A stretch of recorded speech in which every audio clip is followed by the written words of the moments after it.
Wallace B. Truslow was 20 years old when he enlisted in the Air Force in April of 1942. Known as Wally amongst family and friends, he was a gunner on a B-24 bomber in the 506 Squadron of the 44th Bomb Group.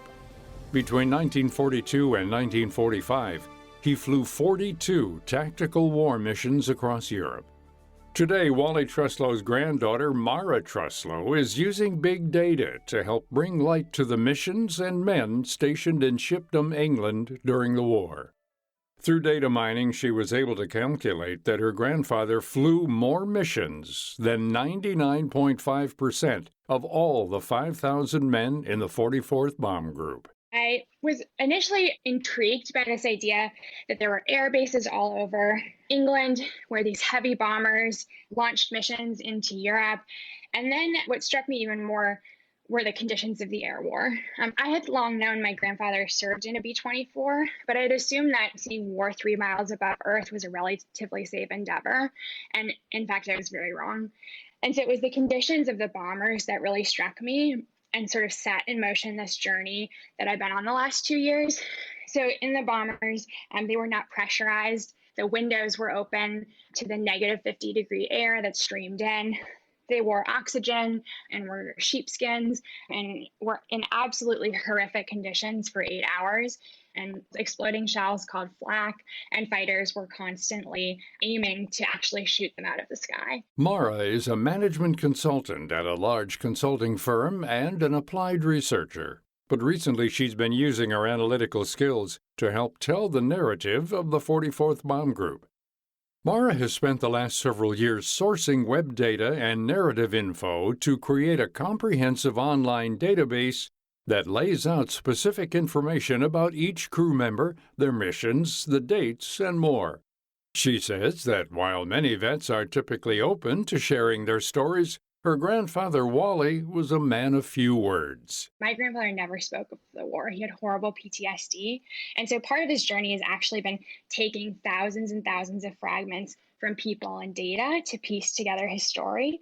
But in doing that, every person that I come across, as I'm seeking new information or trying to connect with those he flew with over Europe, the moment I mention their father or grandfather, they turn from a stranger to a friend. And so you can hear it in their voice.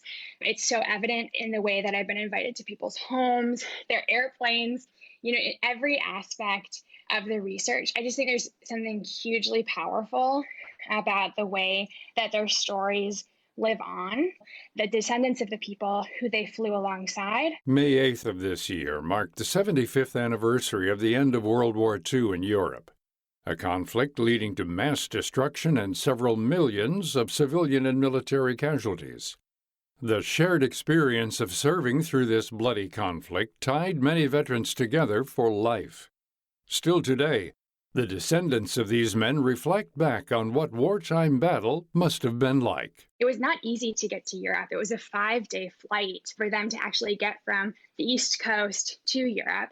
So they're sequestered in this airbase in this terrifying situation. They come from every conceivable background, and they're being asked to do these impossible tasks, knowing that at least 1 in 4 of them is going to die. These were young men being shipped off to war, men newly married or fresh out of school, going off to fight across the world, unsure if they would ever come back. The average age for the 44th Bomb Group that my grandfather served in was about 20 years old.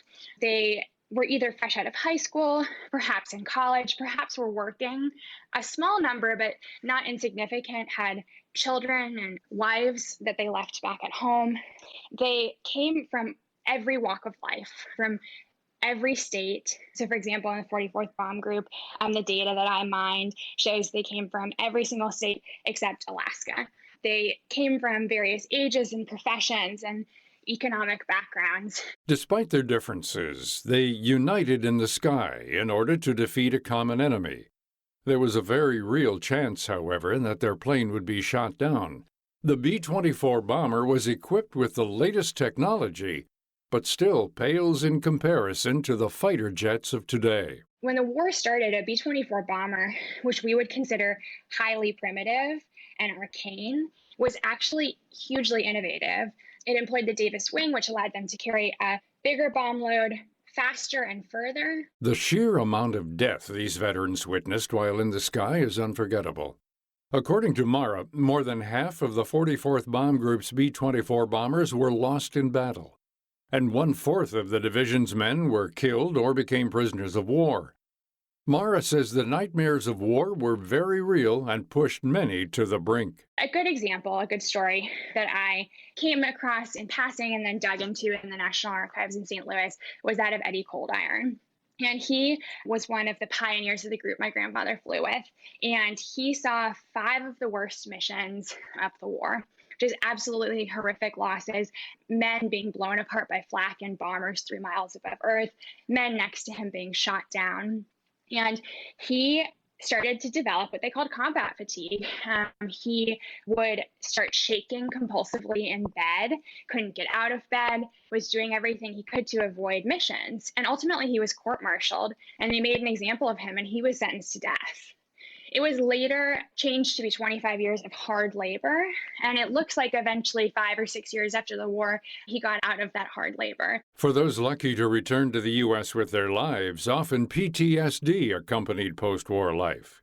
For Mara's grandfather, Wally Truslow, his PTSD went undiagnosed for several decades. It seems to me, and based on conversations with my grandmother, he had just hoped to forget the war, that he would come home and the crew would be able to fulfill their dreams of their quiet American life, getting a small plot of land, a little house, getting married, and having a little boy. And they talked about that, and they actually wrote a poem at Shipdom about that very desire. And he came home, and life just wasn't exactly what they had all dreamed it to be, because they were living with this trauma that they experienced as teenagers forever. And so his PTSD got worse as he got older. And I think that he felt like the more walls he put up around himself, this kind of shield, concrete, I guess you could call it, insofar as he wouldn't talk about the war, would protect him from the trauma. But the PTSD and trauma remained until Wally passed away in 1999. And today, his granddaughter, Mara Truslow, is determined to keep sharing his heroic efforts as well as the history of the 44th Bomber Group. To further explore these stories, visit Mara's site at www.truslow.com. You can also try out the interactive data dashboard Mara created of the 44th Bomb Group at 44thbombgroup.org. Find more links and resources at viewpointsradio.org. This segment was written and produced by Amira Zaveri. I'm Gary Price.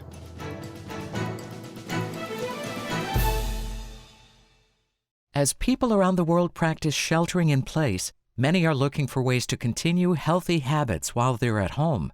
The Alzheimer's Association has suggestions to benefit your body and brain during this challenging time. Here's Dr. Heather Snyder, Vice President of Medical and Scientific Relations at the Alzheimer's Association. First, it's important to take care of your mental health. Meditation and journaling are ways to manage stress at home, and there are many online support services and resources. Second, stay connected with your friends and family through phone calls or video conferencing. Schedule a virtual game night. Third, challenge yourself with new activities that push you mentally, like reading about a new topic, learning a new language, or taking an online class. Staying physically active, getting plenty of sleep, and eating well are also important for our brain, Snyder says. Evidence suggests these healthy habits may reduce risk of cognitive decline as we age. Reach the Alzheimer's Association at alz.org or call 800-272-3900. Thank you for listening to Viewpoints Radio, a production of Media Tracks Communications. If you enjoyed this broadcast, please support our show by subscribing, sharing it with a friend, and leaving a review on Apple Podcasts. You can find more Viewpoints stories on Apple Podcasts, Google Play, Spotify, and viewpointsonline.net. Also, follow us on Instagram and Twitter at Viewpoints Radio. Coming up on Viewpoints. It becomes clear to everybody that what we're looking at was a terminal illness and that Margaret was dying. How do you grieve the loss of a loved one? Then, pre-COVID, current COVID, we live, I think most of us, with that little voice in our head that is not particularly kind sometimes. Bringing light to everyday anxiety through poetry. I'm Marty Peterson. And I'm Gary Price. These stories in depth on your public affairs magazine, Viewpoints.